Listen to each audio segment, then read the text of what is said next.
Nascer, morrer, renascer ainda e progredir continuamente. Ao viver.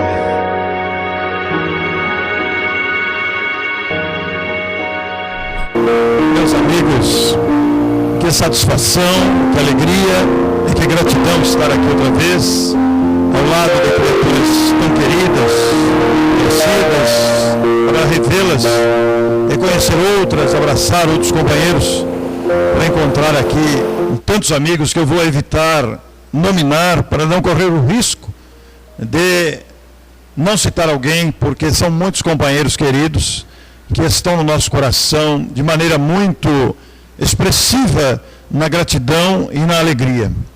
A minha saudação, pois, a cada um de vocês, com meu abraço de Matão, a terra do nobre Caibar Schutel, aquele que foi chamado o bandeirante do Espiritismo. E aqui estamos para uma noite feliz, para uma noite de reflexões importantes em torno de uma grande figura da história do movimento espírita, na história da literatura espírita, na história da humanidade. No último dia 5 de dezembro de 2014, portanto, há pouco mais de 2 meses, está muito próximo de nós, quase 3 meses, 5 de dezembro de 2014, completou-se 80 anos da desencarnação de Humberto de Campos. Humberto de Campos, como sabem, notável brasileiro nascido no Maranhão, de família muito pobre, nasceu em 1886, no dia 25 de outubro. De família muito pobre, ficou órfão de pai aos 6 anos de idade. Enfrentou as dificuldades próprias daquela época, da orfandade, da pobreza, as dificuldades próprias do ser humano. Mas mudou-se para o Rio de Janeiro. Mas há uma peculiaridade em Humberto de Campos, que não passa desapercebido de nenhum de nós, agora que podemos ler a sua biografia, agora que conhecemos a sua história. Humberto de Campos é um talentoso escritor, de uma criatividade textual impressionante, um gênio da literatura, uma grande capacidade, através de textos bem elaborados, de prender a atenção do leitor com as suas crônicas, com as suas entrevistas, com a análise que fazia dos fatos. Isso lhe granjeou, na juventude, conquistar gradativamente significativos espaços no jornalismo brasileiro. Ele que foi escritor, jornalista, político, foi deputado pelo seu estado, Humberto de Campos conquistou gradativamente nos meios literários nacionais uma expressão de destaque, a ponto de ocupar a 20ª cadeira da Academia Brasileira de Letras, com os seus livros publicados. Mas também não é para menos. Humberto de Campos foi amigo, viveu muito próximo de Rui Barbosa, de Olavo Bilac, de Coelho Neto, que são outras grandes expressões da literatura nacional. E os seus artigos, as suas análises, as suas crônicas, que circularam pelos principais jornais do país, na década de 30 principalmente, ou na década de 20, neste período da história do Brasil, conquistaram a elite intelectual do país. E ele transformou aquelas crônicas, aqueles livros, aqueles textos, em livros. Ficou rico, ficou famoso. Mas Humberto de Campos faleceu muito novo, em 1948, no dia 5 de dezembro de 1934, com 48 anos de idade. E ele foi contemporâneo da explosão psicográfica de Chico Xavier. Porque Chico, que em 1927, com apenas 17 anos, começou a apresentar o produto das suas psicografias, Chico, que nasceu em 1910 e em 1927 começou a produzir os seus textos através da psicografia, com apenas 17 anos, vindo a publicar em 1932 o famoso Parnaso de Além-Túmulo, aquele livro que reuniu poetas portugueses e brasileiros que impactaram o meio literário do país, uma vez que grandes nomes da poesia brasileira e da poesia portuguesa figuravam entre aqueles autores do texto psicografado pelo então desconhecido Francisco de Paula Cândido Xavier, na pequena interiorana cidade de Pedro Leopoldo, em Minas Gerais. E o nosso Humberto, à época, embora respeitoso, não aceitava a imortalidade da alma. Era um materialista. Não aceitava a possibilidade da comunicação dos espíritos pela psicografia. Foram contemporâneos, porque vejam vocês, Chico Xavier publicou o Parnaso de Além-Túmulo em 1932, 31, 32. Humberto faleceu em 34, 2 anos após a publicação de Parnaso. E o Parnaso mexeu com a elite intelectual do país. E Humberto, embora respeitoso, nas suas crônicas, com certa ironia, quis desmerecer aquele trabalho de Chico Xavier através da psicografia de texto de grandes poetas. Mas ele o fez com respeito, mas com incredulidade. Mas eis que Humberto, que desencarnou aos 48 anos de idade, muito magoado, porque ele ficou cego.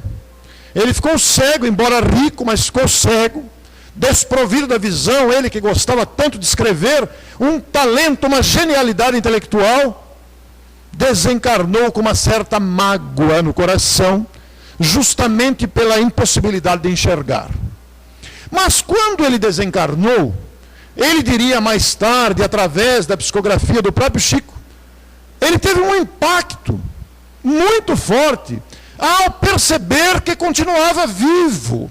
Ele que não acreditava na imortalidade, que não aceitava a possibilidade da comunicação dos chamados mortos, impactou-se com a realidade de sentir-se vivo e, ao mesmo tempo, com a visão recuperada. E pouco tempo depois, muito pouco tempo depois, agora fazendo uma adaptação aqui ao nosso meio de dizer as coisas, vou usar uma brincadeira minha. Emmanuel, o grande mentor da Faculdade Mediúnica de Francisco Cândido Xavier, ao perceber aquele talento intelectual desencarnado, e isto é uma adaptação de minha responsabilidade, é como se dissesse assim: Humbertinho, vem cá.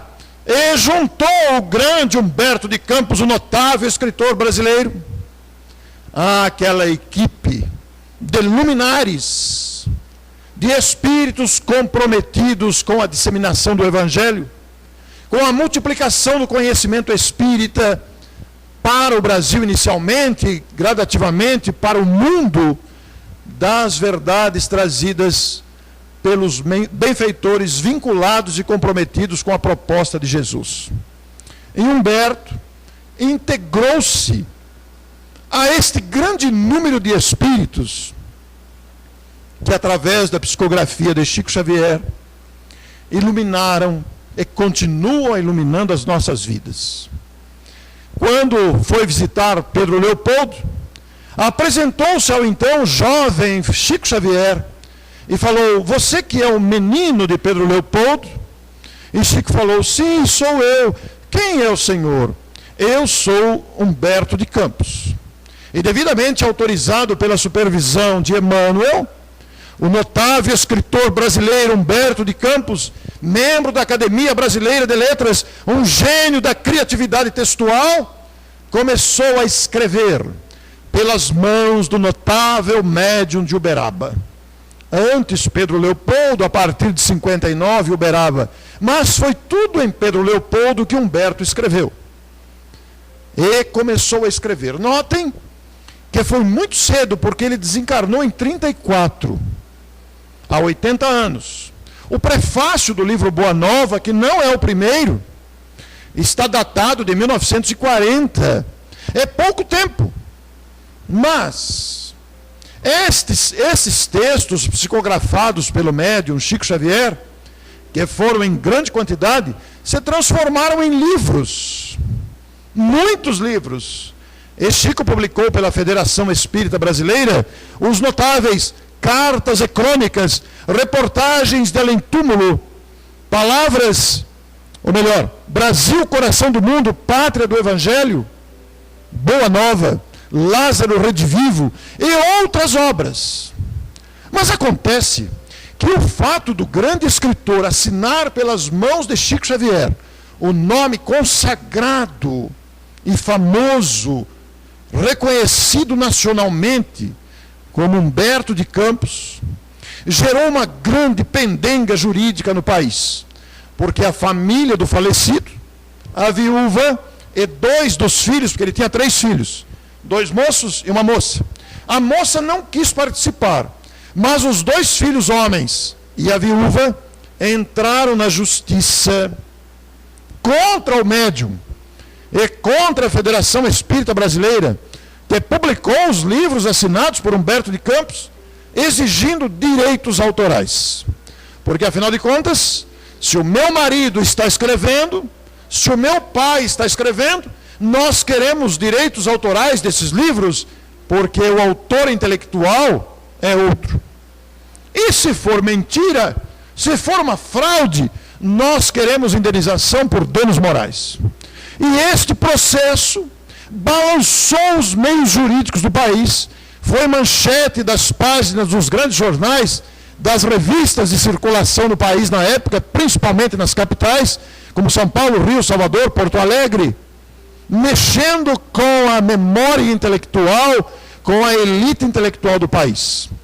Este processo jurídico, com as argumentações, as contra-argumentações, as defesas, as acusações mútuas, resultaram num trabalho que virou um livro, A Psicografia ante os Tribunais, de autoria do advogado de defesa da Federação e do médium Dr. Miguel Timponi. É um livro grosso, de muitas páginas, onde estão relatadas essas disputas judiciais devido à requisição de direitos autorais de um autor desencarnado. E o juiz que assinou a definição, que deu o parecer final da sentença, que deu ganho de causa ao médium e à Federação Espírita Brasileira, baseou-se num artigo do Código Civil que dizia que os direitos da pessoa humana terminam com a morte. Porque a justiça não tinha como ir além. Como é que a justiça ia pesquisar se era ou não? Como é que a justiça ia além do túmulo? Não tinha como.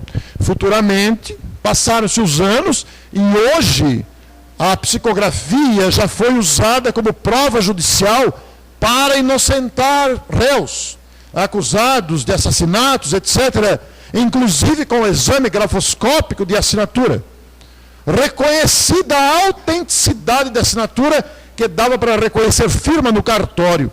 Tamanha fidelidade do médium Chico Xavier, tamanha a responsabilidade desse notável médium, que se fez instrumento de mais de 600 personalidades desencarnadas, entre elas cientistas, médicos, literatos, intelectuais de toda ordem, e também criaturas necessitadas, criaturas abatidas, mães que perderam seus filhos, perderam entre aspas, pais que perderam seus filhos, filhos que perderam seus pais, cônjuges separados pela morte por acidente, pela morte por doenças terminais, na fase das cartas consoladoras.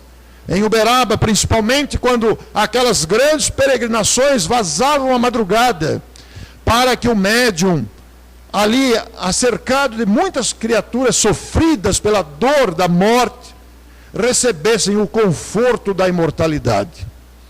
E Chico, como é sabido, é uma personalidade incomparável na história da humanidade. Não é apenas na história do Espiritismo, porque ainda deveremos percorrer muitos decênios para compreender a grandeza desse Espírito que esteve entre nós. da sua humildade, da sua bondade, do seu desprendimento, do amor que voltou à humanidade e às criaturas que com ele conviveram. Foi a pessoa que mais incorporou, pelo menos na nossa época, que mais incorporou em si mesmo os preceitos do Evangelho, fazendo-se portador humilde da mensagem de Jesus. Mas o fato de o juiz ter dado ganho de causa à Federação Editora e ao médium Chico Xavier fez com que o espírito Humberto de Campos mudasse a sua assinatura e passou então a assinar Irmão X. Humberto de Campos e Irmão X são o mesmo espírito. Ele apenas mudou para Irmão X para evitar novas demandas judiciais relativas ao seu nome. Mas há um episódio muito interessante na história de Humberto de Campos, porque a viúva, tentando desmascarar o médium, a viúva revoltada com o andamento do processo, vendo que ia perder, vendo o nome do marido exposto na mídia, uma disputa judicial, envolvendo na época aquele desconhecido médium de Pedro Leopoldo, foi a Pedro Leopoldo, que é uma cidade pequena, não é uma cidade grande, na época era mais pequena ainda, né? Foi a Pedro Leopoldo, comprou uma peruca, muito diferente do cabelo que ela costumava usar, colocou um grande óculos escuro, colocou uma roupa muito simples, foi até a periferia e pegou um táxi muito modesto e foi até o centro espírita onde Chico psicografava. Chegou atrasada, o centro estava cheio, o médium reunido à frente, psicografando nas suas costumeiras reuniões. Ela chegou atrasada, misturou-se no meio do povo e sentou numa cadeira vazia lá no fundo. Ninguém imaginava que a viúva de Humberto de Campos estava na plateia. E continua a reunião, prossegue o assunto, e eis que em determinado tempo, em determinado momento, o médium chama a viúva pelo nome. Senhora, o seu marido está aqui, ele manda um recado psicografado, para desmonte daquela senhora que desconfiava daquela ocorrência. E o recado psicografado era um segredo que só os dois sabiam. Este episódio mexeu com a cabeça da viúva. Mas um dos filhos, pelo menos um, se tornou espírita. Eu não tenho notícia dos outros dois, mas pelo menos um se tornou espírita e recentemente publicou um livro sobre o pai.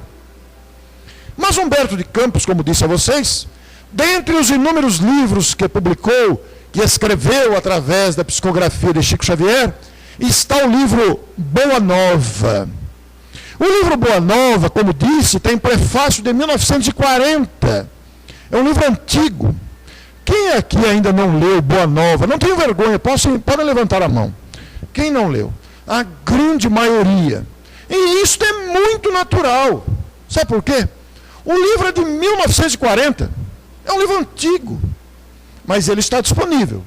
Mas qual é o detalhe do livro Boa Nova? É que Humberto, desencarnado, teve acesso na espiritualidade às gravações. Assim como o nosso Voz do Espiritismo.com.br está gravando essa palestra agora, a vida não precisa das maquininhas para filmar. Nós precisamos dos equipamentos para filmar. Mas o cosmo grava automaticamente tudo o que acontece na vida individual e o que acontece na vida coletiva de uma família, de um país, de uma nação, de um planeta. Tudo o que fazemos está registrado. É por isso que um espírito benfeitor, quando se aproxima de nós, através de uma psicografia e dá uma orientação, ou um médium que se aproxima de nós, descreve o que nós estamos passando, é porque ele enxerga à nossa volta os problemas que temos, os desafios que estamos enfrentando, porque fica tudo gravado no éter, fica gravado no tempo e no espaço. E é desta forma que os espíritos benfeitores, capacitados e autorizados, têm acesso a esse material gravado que está à disposição para fins úteis e educativos. E eles assistem o drama de uma pessoa, de uma cidade, de uma família, de uma nação, e depois transformam em romances que nós lemos e aprendemos com histórias reais. Porque eles acessam os registros que estão no mundo espiritual, que estão no éter. Claro que com a devida autorização e a capacidade para fins úteis, ou para fins educativos. Os espíritos que planejam a reencarnação de alguém que vai retornar, acessam os registros históricos dessa alma, para verificar quais são as necessidades, quais são os anseios, as conquistas, as bagagens, para planejar uma nova viagem no corpo. E Humberto, desencarnado, capacitado e autorizado para isso, sob a supervisão de Emmanuel, acessou os registros da época de Jesus. E teve acesso àqueles momentos de cura, em que o mestre estendia as mãos, e limpava os olhos, limpava as peles, limpava o corpo, levantava paralíticos, fazia pessoas enxergarem, ressuscitava os chamados considerados mortos, que não estavam mortos, mas Jesus dominava as leis da física, da química e conhecia. Então aqueles momentos de cura, os diálogos com os seus contemporâneos, mas também os seus ensinos, as bem-aventuranças, e todos aqueles episódios que os evangelistas não registraram. Porque naquele tempo não tinha celular para filmar, não tinha gravador para anotar, não tinha filmadora para gravar. Já pensou quanto esse Espírito Jesus produziu nos seus apenas 3 anos de convivência direta na pregação do Evangelho, na transmissão das leis divinas? Os evangelistas anotavam o que dava, porque nem caneta Bic tinha naquele tempo, não tinha nem papel. Que celular da onde, que internet, que computador?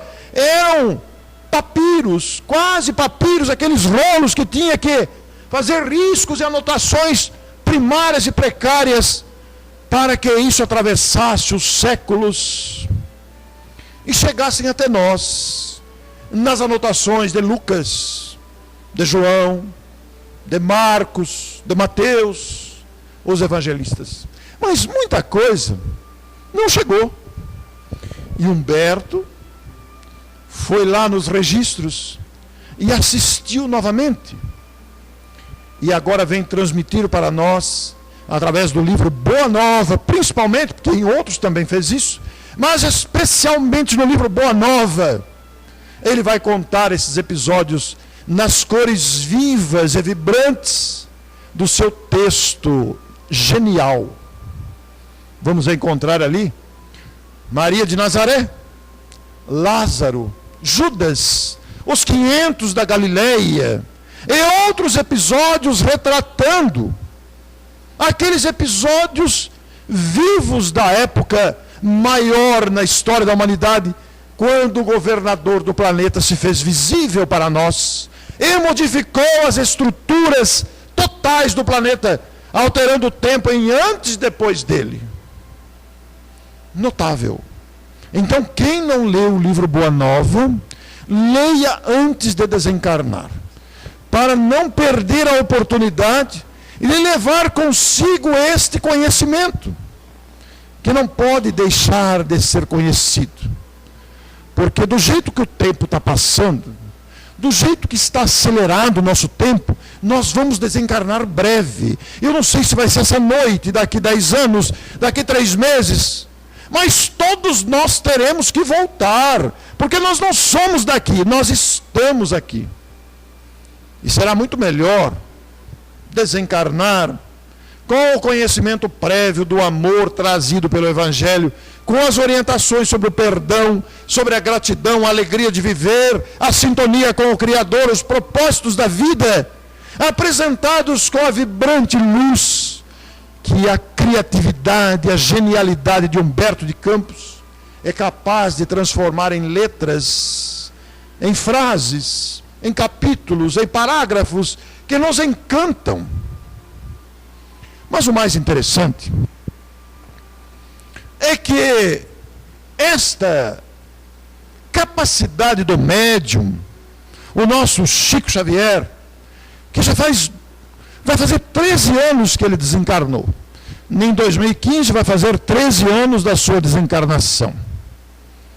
E este médium produziu tanto, desde livros densos, como o magnífico romance Paulo e Estevão, há 2000 anos, Ave Cristo, Renúncia, livros que todos nós precisamos ler, porque o conteúdo extraordinário, incomparável dessas obras é capaz de transformar a nossa sensibilidade.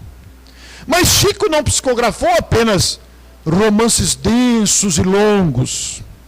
Chico psicografou páginas breves, estas mensaginhas pequeninas que nós recebemos na porta do centro, esses textos compactos, produzidos pela genialidade de outro grande nome, que é Emmanuel.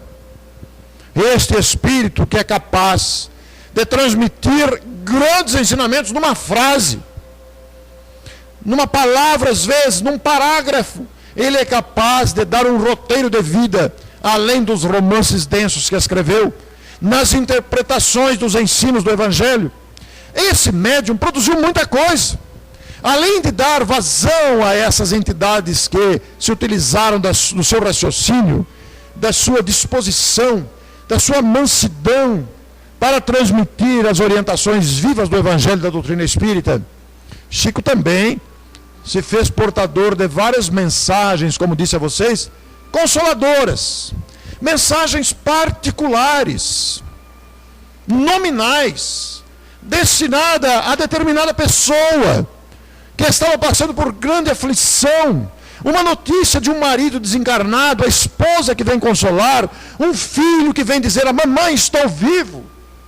E Chico psicografava essas páginas breves, que estão guardadas em arquivos particulares. Muitos textos ficaram esquecidos em gavetas, em armários.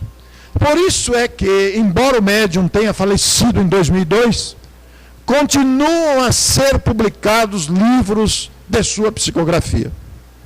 E agora, para nossa felicidade, a Federação Espírita Brasileira publicou este livro, Fé e Vida.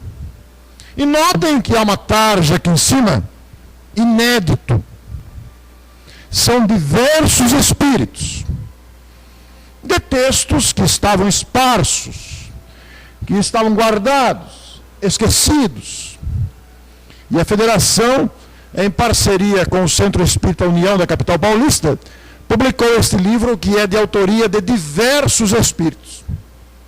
Mas entre os espíritos que estão aqui neste livro, tem um conto de Humberto de Campos. O mesmo Humberto que nós estamos falando desde o começo. Aliás, tem um capítulo aqui que tem uma linha. Sabe como é que é? Emmanuel fala assim: a disciplina começa em casa, a rebeldia também. Uma frase, um capítulo. Mas eu ganhei esse livro quando viajei para fazer palestra no congresso de um determinado estado do país, e sentei-me no avião ao lado do diretor editorial da Federação Espírita Brasileira. Conheço ele há bastante tempo, Geraldo Campetti, somos amigos há bastante tempo, e tive a felicidade de viajar com ele. E conversamos muita coisa, viagem longa, fomos para o Amapá, uma viagem bem longa. E ele me deu o livro Fé e Vida. Eu não sabia desse lançamento. Guardei o livro, ele voltou antes que eu, e eu li na viagem de volta. E, meus amigos, eu me impactei tanto com o conto de Humberto de Campos, que agora estou fazendo a palestra para divulgar o livro, que está desconhecido ainda. Eu me surpreendo nos lugares que vou, já devo ter feito umas 10 ou 15 palestras desse livro, e me surpreendo que ninguém sabe do livro. um livro inédito de Francisco Cândido Xavier. Então, eu tenho comprado os livros, levado nas palestras. O livro, a receita com a venda do livro é destinada ao jornal Tribuna do Espiritismo, depois vou falar para vocês sobre isso. Um jornal de distribuição gratuita, mas no livro há um capítulo sem data, não tem data, assinado por Humberto de Campos. Se está assinado por Humberto de Campos, é antes dele mudar para o irmão X. Então é anterior à pendência jurídica da disputa pelos direitos autorais. Mas o capítulo tem o nome de A Nobre Diana. E Humberto fala que em determinado momento da sua vida espiritual, habitando lá os estágios onde ele habitava, vamos abrir um parênteses aqui, porque no plano espiritual existem diversas gradações. Os espíritos desencarnados não estão todos juntos, nem todos podem se ver, porque alguns estão acima, em várias camadas superiores, e outros estão em camadas inferiores, por várias razões. O que determina o estágio de superioridade ou inferioridade no mundo dos espíritos é a nossa conduta moral, a nossa evolução moral. Então existem camadas mais superiores, menos superiores, camadas inferiores, mais inferiores. É fácil a gente entender isso. Porque os malfeitores de toda ordem, os corruptos, os homicidas, estão juntos. Os que se esforçaram, os que buscam as virtudes, os que trabalham no bem, estão juntos. Porque não é justo que aqueles que são perturbadores aqui continuem a perturbar os pacíficos na vida espiritual. Porque aqui nós estamos todos misturados para o aprendizado, mas a vida espiritual separa. Lá nós ficamos em estágios melhores ou piores, a depender da nossa conduta adotada na vida, das nossas opções morais. Fecho parênteses. Então Humberto estava lá no estágio dele, é um espírito superior, e foi convidado para assistir uma palestra de um espírito que habitava uma região superior à dele. Ele não podia ir lá. O espírito tinha que vir. Não era visível para eles. Lá no plano espiritual tem isso, né? Então, o espírito veio até eles, tornou-se visível para aquela plateia imensa, convidada para ouvir um espírito superior, e o espírito apresentava-se com a aparência feminina, usando o nome de Diana. Abre outro parênteses. Os espíritos não são homens, nem mulheres. Os espíritos não têm sexo. Mas, no estágio de evolução que a maioria de nós está, ou os habitantes deste planeta está, nós ainda configuramos no perispírito a aparência masculina ou feminina, inclusive com os órgãos, porque lá somos espíritos com aparência masculina ou feminina. Alguns espíritos mais elevados têm a possibilidade de modificar a aparência e apresentar-se como queiram, recordando, por exemplo, uma experiência vitoriosa do passado. Então, o espírito não tem sexo, mas o perispírito, que é o corpo espiritual, tem a configuração masculina ou feminina. Jesus não é homem, nem mulher. Jesus é uma luz, é um espírito perfeito. Nasceu como homem, adaptou-se para isso, porque se tivesse nascido mulher, seria muito mais difícil a sua tarefa. Numa época de completa ignorância, onde a mulher não tinha alma, inclusive. Depois evoluiu e adquiriu alma, na posição machista de uma sociedade ignorante da época. Mas, felizmente, a mentalidade humana amadurece, e compreendeu-se com o tempo que os espíritos não são homens nem mulheres. Somos espíritos ocupando temporariamente corpos masculinos ou femininos. Mas morto o corpo, retornando ao mundo dos espíritos, o nosso perispírito conserva a aparência masculina ou feminina. Porque ele é um modelo organizador biológico na gestação que configura a formação biológica do corpo que vai se formar e nascer homem ou mulher, no planejamento reencarnatório, é em função da necessidade de aprendizado do espírito para as experiências masculinas ou femininas. Então, fecha parênteses. Diana, um espírito mais elevado, apresentava-se com aparência feminina. E Diana surpreendeu Humberto, porque, embora fosse um espírito muito superior, ela falava das coisas da terra, dos problemas humanos, falava das tragédias, das dificuldades humanas, como se estivesse encarnada. E isso surpreendeu muito Humberto. E além disso, por ser um espírito superior, ela exalava uma luminosidade muito confortável, que envolvia todas aquelas pessoas com uma emoção muito grande. Ela partia dela um amor espontâneo, partia dela uma luminosidade que fazia bem a todo aquele grupo. E Humberto perguntou para o colega de lado: mas me diga uma coisa, por que esta mulher, esse espírito evoluído, esclarecido, que nos fala com humildade, que fala com tanta propriedade, apresenta essa luminosidade tão intensa, falando dos problemas da terra como se fosse encarnada? Ela está há tanto tempo desencarnada, habitando uma região superior. E o colega do lado respondeu: sabe, Humberto, é que Diana, embora seja um espírito muito elevado, ela habita as trevas. E Humberto não entendeu aquilo. Mas o espírito elevado habita as trevas? Pois é. Aí continuou a palestra. E quando acabou a palestra, ele não perdeu tempo. Porque Humberto era um exímio entrevistador. Inclusive em seus livros, ele apresenta a entrevista com personalidades marcantes da humanidade. Personalidades famosas, como Marilyn Monroe. E ele encontrou Marilyn Monroe na espiritualidade e foi entrevistá-la. E apresentou isso em um de seus livros. Ele gostava de entrevistar. Então ele chegou para Diana, se apresentou: eu sou Humberto de Campos, eu escrevo para os encarnados, através da mediunidade, do mensageiro de Pedro Leopoldo. E eu gostaria de escrever a sua história. Eu gostaria de perguntar: por que você habita as trevas? E Diana, com bastante humildade, ela falou: realmente, meu irmão, eu estou há 50 anos habitando as trevas. E vou te contar a minha história, para que você escreva aos encarnados, para que você conte a minha história também. De uma certa forma, isso vai ajudá-los. O que eu quero dizer a você é que durante muitas encarnações passadas, há muito tempo atrás, eu fui uma das piores mulheres que habitou o planeta.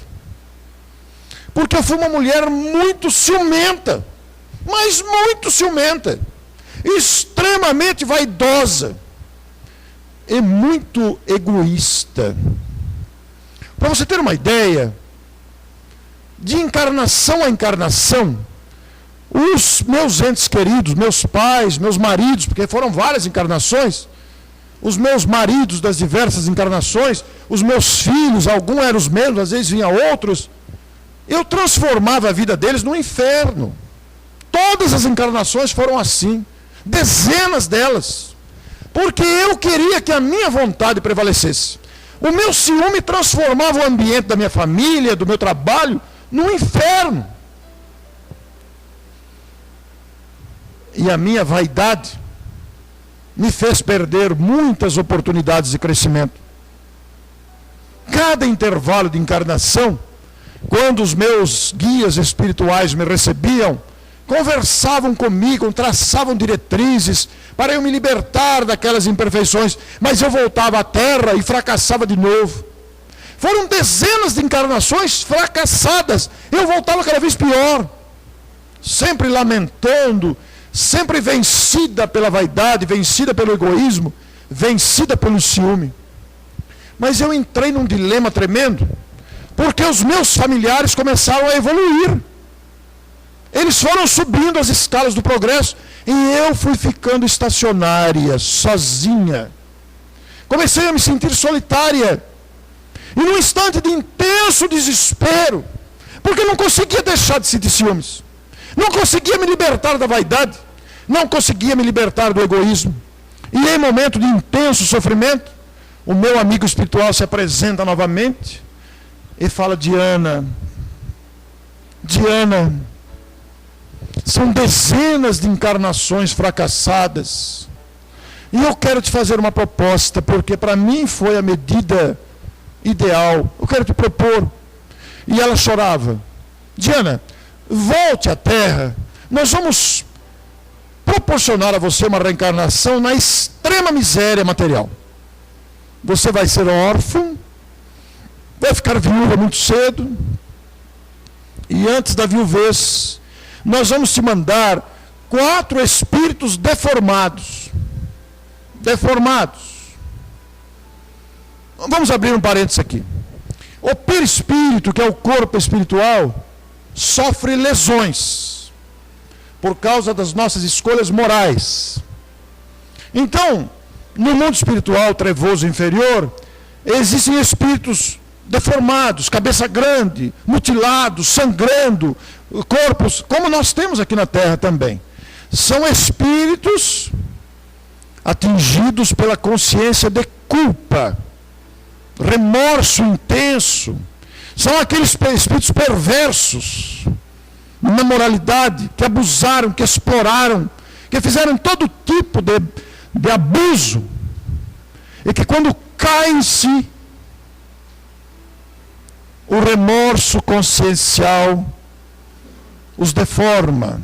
Alguns perdem a forma humana, e aí vêm as reencarnações, as gestações dolorosas, abortos seguidos espontâneos, crianças sem cérebros, monstrinhos que nascem e morrem logo, monstrinhos entre aspas, a aparência deformada.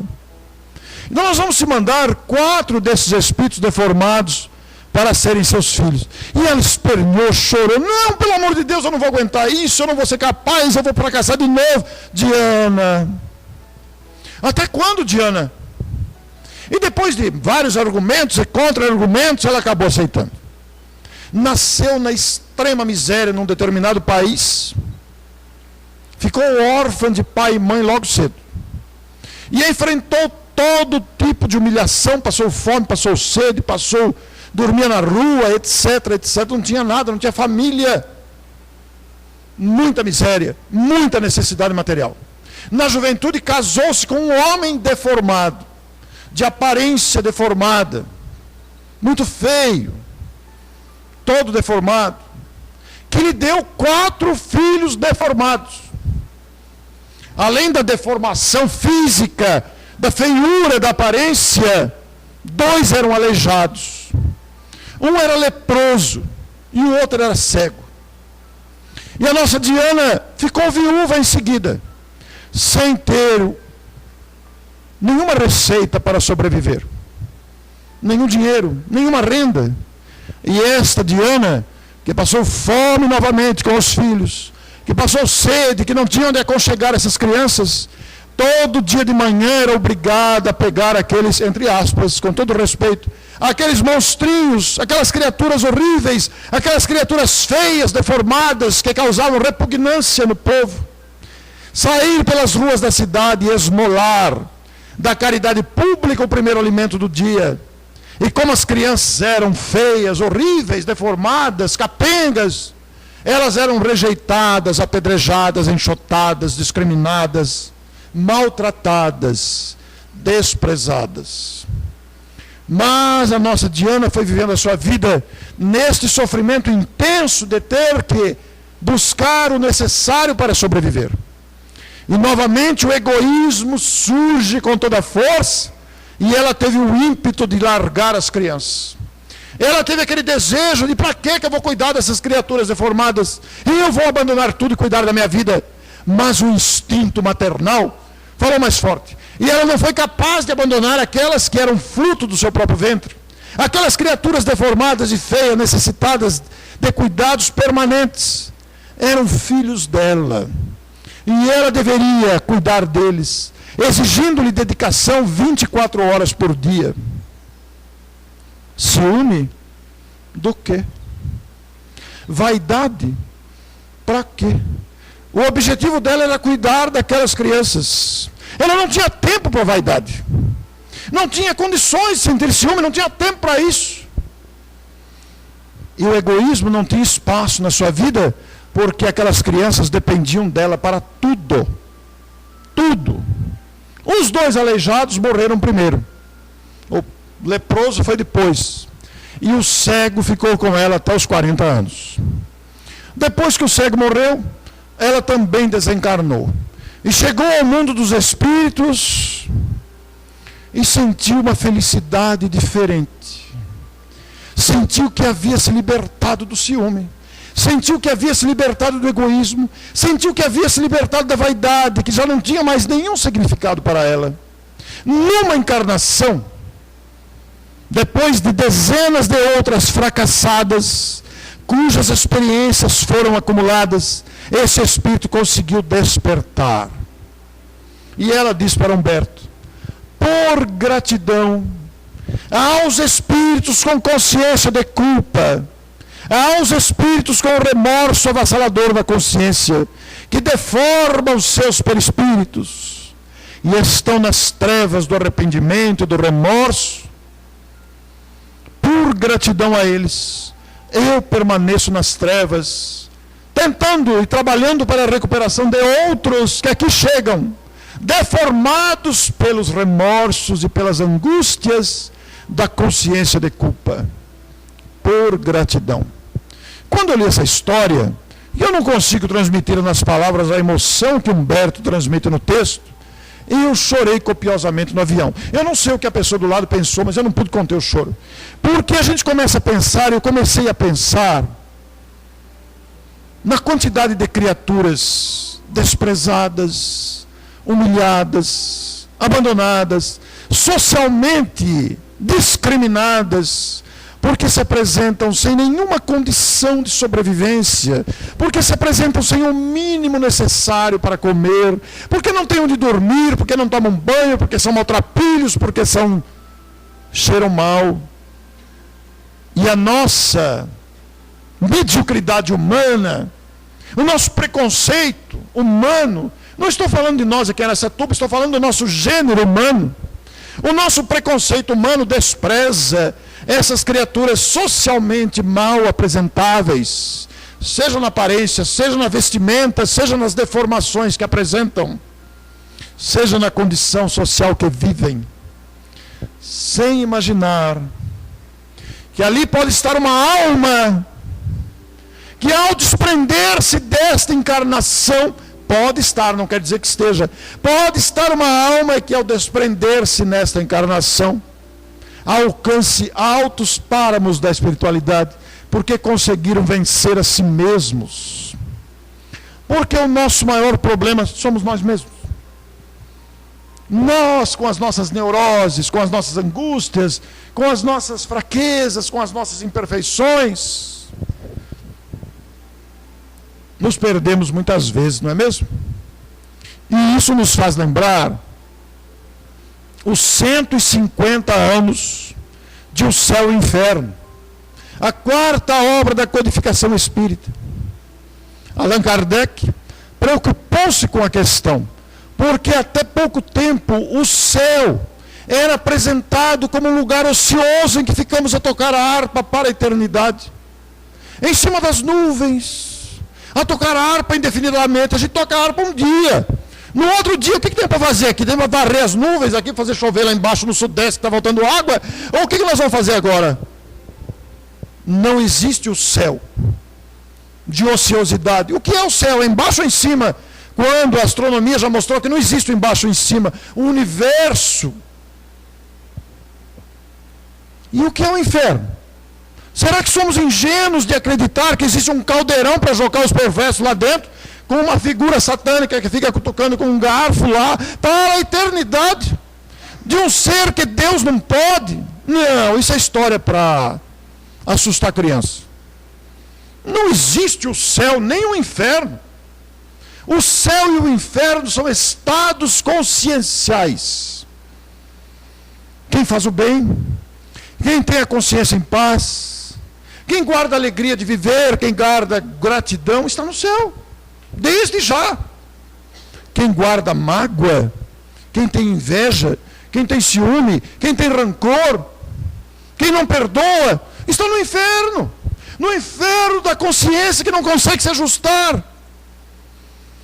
Então Allan Kardec apresenta na obra, por curiosidade didática, abramos o índice, o céu, o inferno, o purgatório, a intervenção dos demônios.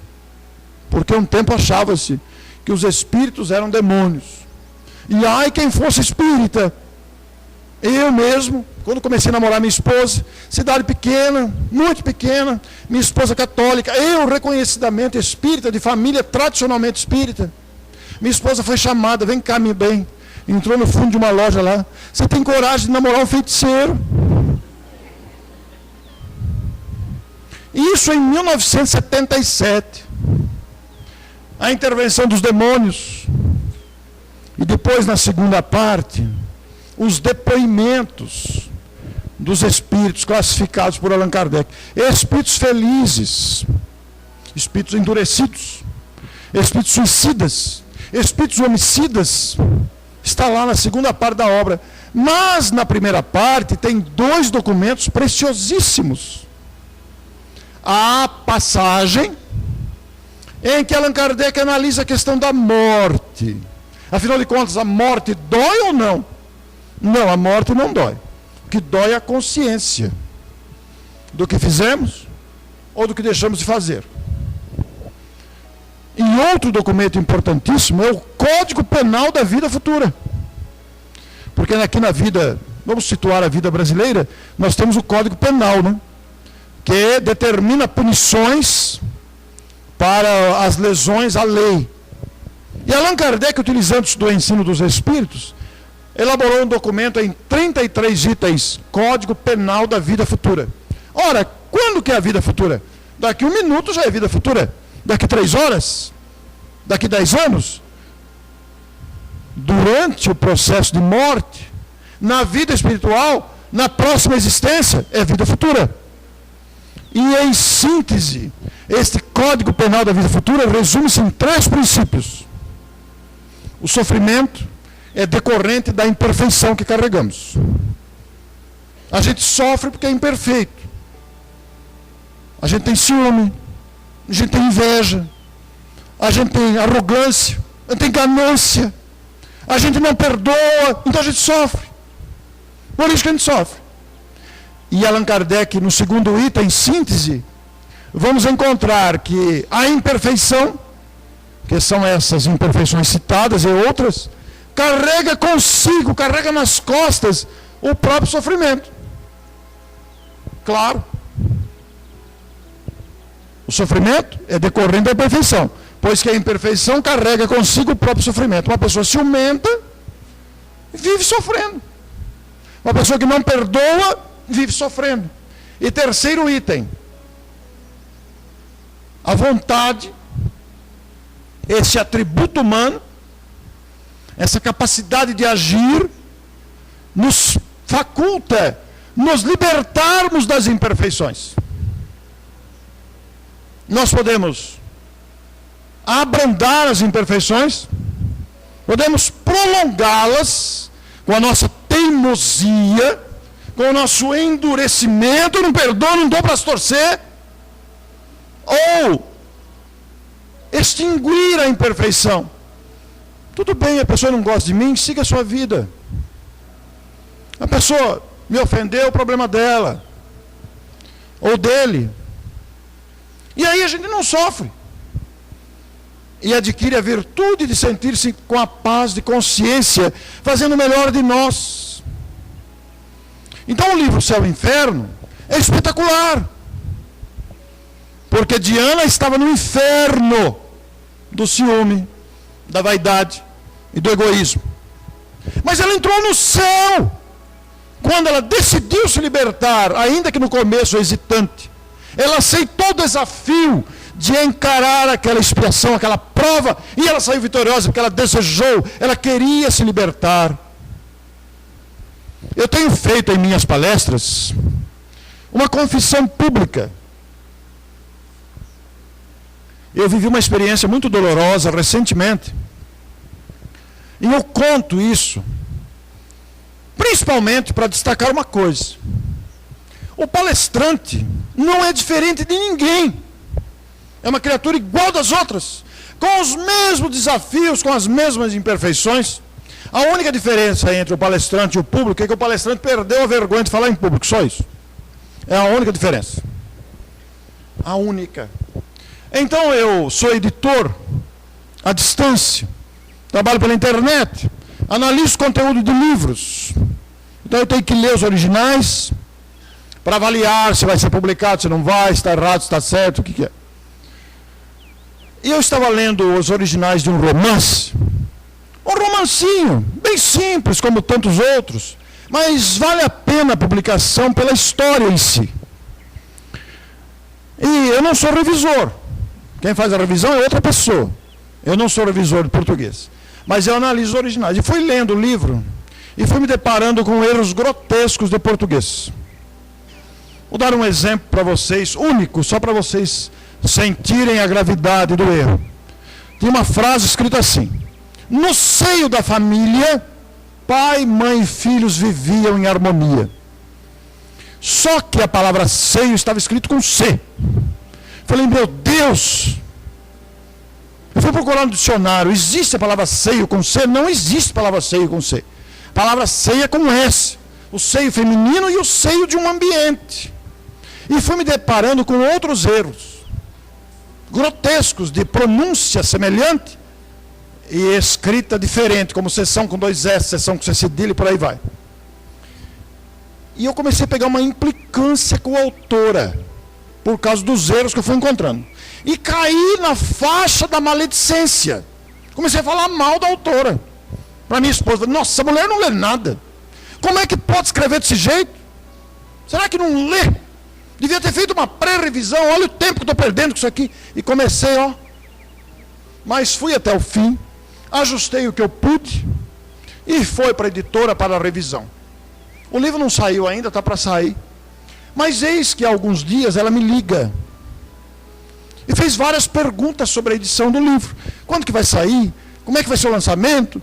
Quantos direitos autorais eu tenho? Como é que eu faço para comprar se eu quiser mais? E foi fazendo várias perguntas, eu fui respondendo. Até que quase no fim do telefonema ela perguntou: o senhor encontrou muito erro de português? Aí eu desabei, né? Porque aquilo estava dentro de mim. Aí eu soltei todos os cachorros. Aí depois que eu falei tudo, ela falou assim: o senhor me desculpe, eu sou deficiente visual, eu não enxergo o que eu escrevo. A minha escrita é por audição. Eu não sei o que é com S, o que é com C. Eu fiquei muito envergonhado, mas muito envergonhado. Escrevi na hora, se vocês procurarem na internet, vocês vão ver escrito lá: precipitados no julgar. Olha como é que a gente é. Por que a gente é assim, hein? A gente tem uma tendência, a gente vê uma pessoa, vê um fato, um acontecimento, e julga pela aparência, sem conhecer a história. Nós temos que dominar essa mania que nós, os seres humanos, ainda temos. A gente já julga de imediato, sem conhecer por que a pessoa age e reage daquele jeito. Por que fulano fez isso comigo? Por que fulano me abandonou? Por que fulano me traiu? Por que fulano me bateu? Por que fulano me respondeu, me olhou torto? Existem muitas causas. O Dr. Fred Luskin, um psicólogo americano, diz que das ofensas, 99% das pessoas faz sem querer. Não é maldade, é que é da natureza da pessoa. A pessoa ainda não aprendeu a agir com gentileza, a agir com bondade, a reagir com paciência. Nós não, né? 1% faz de propósito. É aquele que você vai vir, eu vou te matar, eu deixo te pegar. Esse 1% que faz de propósito, ele vai ter que se reparar perante a própria consciência, porque quando ele se der conta, surge o remorso. Vai ter que voltar para consertar aquilo. Porque o livro dos Espíritos já ensina para nós: toda falta terá que ser reparada. toda. Agora imagine, para reparar uma falta, tem 3 estágios. Arrependimento, a gente se arrepende. Expiação, aí a gente sofre as consequências de ter feito aquilo. Primeiro a gente se arrepende. Por que eu fiz isso? Aí vem o sofrimento decorrente daquela falta. E a terceira etapa, tem que reparar. Tem que consertar o que fizemos de errado. Então precisa tomar cuidado com o que a gente faz. Esta onda que aí está, de corrupção, de maldade, de tragédias, de tudo que está acontecendo em todas as áreas, e não me refiro especificamente à política ou à violência, em absoluto. Todas as áreas do conhecimento e do comportamento, onde todos estamos incluídos, toda falta teremos que reparar. Então é melhor a gente começar a andar direito desde já, para não perder oportunidades como perdeu Diana, dezenas de encarnações. Melhor seria que fôssemos como Abraham Lincoln, o presidente americano. No dia 15 de abril agora, vai fazer 150 anos que ele foi assassinado. Em 1865. E Abraham Lincoln, como sabem, lutou pela causa da libertação dos escravos. Presidente americano, estadista, de índole bondosa. Mas encontrou muita resistência dentro dos Estados Unidos para isso, porque o norte concordava, o sul não. E ele enfrentou essa luta de conciliação, tanto que não conseguiu, foi assassinado. Um ator do sul atirou nele e matou. E Abraham Lincoln teve um sonho profético. Sonhou que estava descendo as escadas da Casa Branca e tinha um velório. Ele perguntou: quem morreu? O presidente. E aí depois ele foi assassinado, né? E quando ele despertou no mundo espiritual, criatura de índole boa. Isso está relatado na Revista Espírita de março de 1867. A Revista Espírita foi criada, publicada por Allan Kardec e dirigida por ele durante todo o tempo, desde janeiro de 1858 até a sua desencarnação. E no exemplar de março de 1867, Allan Kardec publica um relato de um médium que descreveu a desencarnação de Abraham Lincoln. E quando Abraham Lincoln despertou, passou aquela perturbação. Não é a perturbação de quem é perturbado, tá?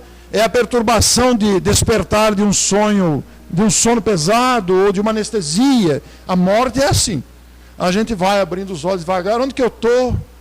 De repente a gente olha assim na cama, a vovó está sentada ali. Vovó, você não morreu, vovó? Não, meu filho, ninguém morre. Mas vovó, o que você está fazendo aqui? Eu vim te buscar. Vá sem medo, porque a vovó já está ali. Pode ir tranquilo, que já foi. Já foi. Então, quando ele conseguiu se situar, a primeira pessoa que ele pensou foi no seu homicida, no seu assassino. E pela sintonia de pensamento, ele foi levado até o assassino. E o assassino também morreu, né? Porque matou o presidente e mataram ele. E o assassino, quando abriu os olhos, a primeira pessoa que ele viu foi Abraham Lincoln. E ele ainda, na nossa linguagem, ainda tirou uma casquinha com o presidente. Eu consegui te matar, seu desgraçado. Mas aí, o William, o assassino, estava com raiva do presidente. Guardava ódio, estava no inferno do ódio. E Abraham Lincoln estava no céu da compaixão. Não tinha ódio do seu assassino. Ele quis ajudar aquele que o matou. Por índole pacífica, por índole boa. Ele entendeu aquela criatura. Perdoou. Perdoou. Então, sejamos nós aqueles que aprendem a perdoar. Eu sei que não é fácil. Não é fácil mesmo. Mas sejamos nós aqueles que se esforçam para isso, para criarmos o nosso céu. O céu da consciência em paz. Ao invés de nos afundarmos no inferno do ódio e da revolta, da indignação, da vingança. Os perdedores serão sempre aqueles que não perdoam.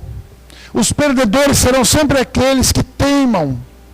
E os felizes, no mundo espiritual, serão aqueles que aprenderam a compreender a vida e lutar por ela. Por isso, meus amigos, nesta noite de alegrias, eu trouxe para vocês aqui um livro, Fé e Vida. Eu só tenho 9 exemplares, porque eu passei por Penápolis segunda-feira, ontem por Birigui, e hoje a última, o livro foi saindo, só tem 9 aí. Mas o livro está aí para vocês conhecerem na íntegra. A receita do livro é destinada à publicação do jornal Tribuna do Espiritismo, que esta casa já recebe, e esse jornal, ele está gradativamente atingindo todo o país.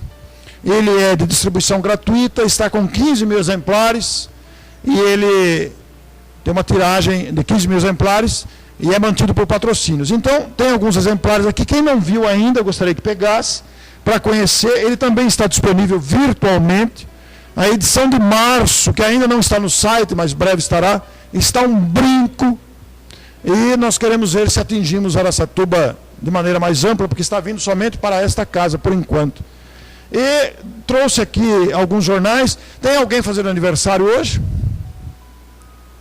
Essa semana? Vocês não fazem aniversário em Araçatuba, não? Essa semana. De casado, quantos anos? Que beleza, meus parabéns. Então, vocês vão ganhar um presente para o casal, por favor. Tem alguém que está aqui hoje pela primeira vez nesta casa? Os que estão pela primeira vez vão ganhar o seu presente também.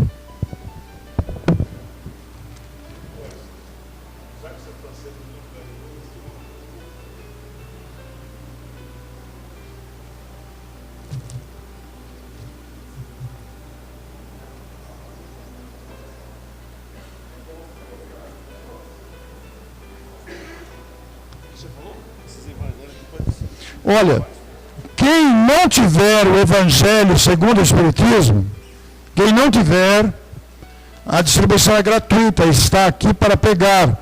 Esta obra é um estudo das máximas morais de Jesus à luz do Espiritismo. E também tem aqui um exemplar do Livro dos Espíritos. Agora, as demais pessoas que aí estão, tem vários jornais aqui, podem pegar à vontade. Eu vou deixar na mesa lá no fundo. Vânia? Por favor, Vânia, põe lá no fundo para as pessoas pegarem depois. Por favor. Vocês podem pegar lá no fundo que nós deixamos lá. Porque para aproveitarem o conteúdo dessas publicações, nós queremos dizer que esta palestra estará disponível brevemente no site A Voz do Espiritismo, www.avozdoespiritismo.com.br. Hoje à tarde gravamos uma entrevista com o Nelson, que vai ao ar no sábado, no programa da Rádio Bandeirantes, é isso, AM, a meio-dia. E depois estará também disponível no site A Voz do Espiritismo, a entrevista que fizemos hoje à tarde com o Nelson. E nós devemos nos esforçar por essa divulgação, porque todo esforço de divulgação sempre resulta no bem de alguém. Sejamos nós aqueles que espalham a esperança, a gratidão e a alegria de viver. Por isso, meus amigos de Araçatuba e alguma outra cidade que eu não tenha conhecimento que aqui está, se algo posso dizer a vocês, agradecido por esse instante de fraternidade, por esse momento de sensibilidade, eu diria com a força da minha voz, esperando que as minhas vibrações alcancem o coração de cada um de vocês. Meus amigos de Araçatuba, prossigam trabalhando, prossigam amando, prossigam confiando, prossigamos, eu me incluo. Muito obrigado.